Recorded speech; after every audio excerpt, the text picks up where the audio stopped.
Hello, I'm Phil Ernest, and this is Sagrada Famila.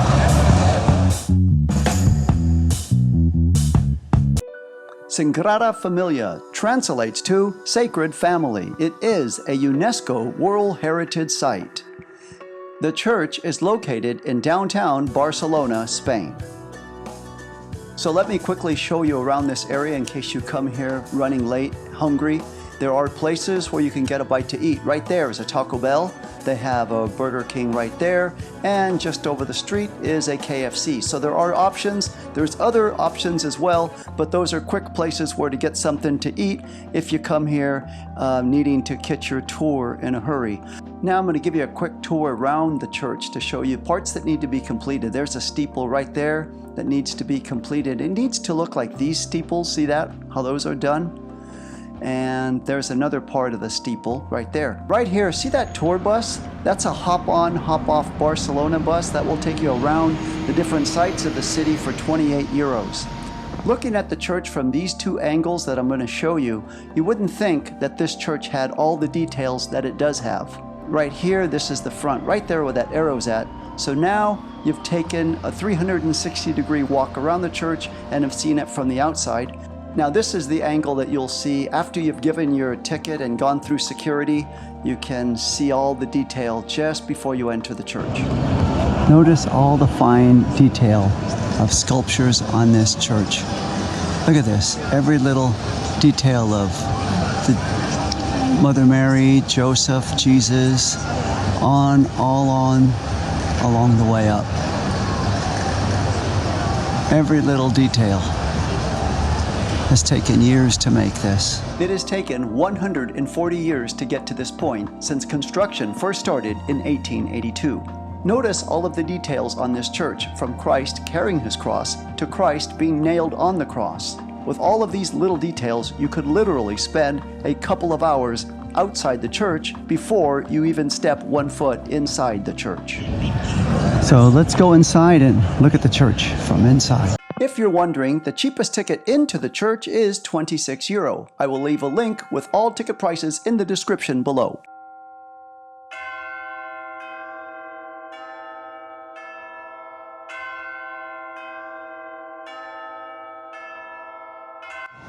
Look at these stained glass windows. Wow.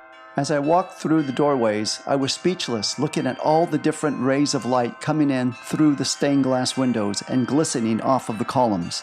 I was in awe. It was unlike anything I had ever seen before.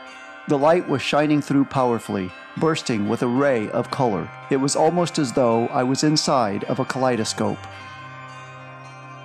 For the first few minutes when I entered, I almost forgot I was in a church. Because as I walked through the church, I really did not see any statues or religious figures to remind me that I am in a house of worship. Another thing that stood out to me was with all the extreme detail they had on the outside of the church, you really don't see that at all on the inside. This is really unique. Look at the spiral staircase that goes up on the side here. That's something different. Also, back to the stained glass windows, I like how they have the green and yellow on this side of the column, and then on the other side of the column, you'll see mostly blue stained glass window. They really color coordinated these well throughout the church. Another thing about these stained glass windows, light is shining throughout the church on all of the windows. Usually, it'll be dark on one side and light coming through on the other. But that's not the case in this church. I also really like the skinny columns here. It makes it easy to see around the church, along with these lights too. They illuminate the place well with the high cathedral ceilings. Now this is the back of the church. Look at this big window here. That's the key to how come this church is lit up so well. And look at the spiral staircases on each side. Another unique thing, you don't see a big organ pipes in the back of the church like you do in other churches. And as I swing the camera here, look at these stadium seatings right there. Those are seats where you could sit from that vantage point. And then now I'm looking towards the front of the church, and there's the organ pipes right there to the left and to the right. So now I'm going to make my way to the front of this church and show you the altar from a much closer viewpoint. So now walking from the back of the church towards the front, so toward the altar. And you see the organs right there and right there. So this is as far as I can go to the altar. Has big steps going up. And there's the altar right there. And then Jesus Christ on the cross right there. And look at it up, way up top. Check this out. So now I'm going to show you what it looks like to have your back to the altar and look directly to the back of the church. As I swing the camera around this way, you're now looking from the altar straight to the back of the church, and then look at these nice high columns that take you to this spectacular view of the ceiling above. I really like these tall, skinny columns. In contrast, Milan's Duomo has really big, wide columns. If you would like to see that video that I made in Milan, Italy of Duomo, please click on the link above. Not a lot of seats for a church this size, and the seating is not very practical, as you will soon see. This is interesting, these kneelers, straight wood, so you're not getting any padding at all, like you would in other churches. Benches are hard, no padding at all. But to kneel on this, straight wood, that's going to be kind of hard on the knees. So I decided to put the kneelers to the test to find out just how hard this would be to kneel on for any amount of time. Within a few seconds, I quickly found out. You feel it. Not very practical to kneel on these. So I learned my lesson, put the kneeler up, and I was done. So let me now go and see what it looks like behind the altar here. Here's a side view of the altar. Steps leading up to it. Ooh, and the crypt below.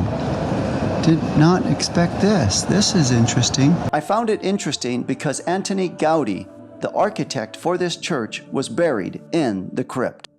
So I found this interesting. Behind the altar, they set up this part like a museum, showing different displays of things that once were in this church. So now I'm going to head back into the church and see if there's something I might have missed my first time around. As I mentioned earlier, the church is not completed, but that's only on the outside. As you see, the inside is totally done. They had hoped originally to have this church done by 2026, which would have marked the 100th anniversary of the death of the architect Antoni Gaudi, but that's not going to happen, due mainly because of the pandemic, which slowed up things. So now they're hoping for a finish date of 2032. They have benches here all along for people to sit on. It's almost as though this church was built more to be a museum than to be a practical church for services. I just kind of get that feeling from looking around it.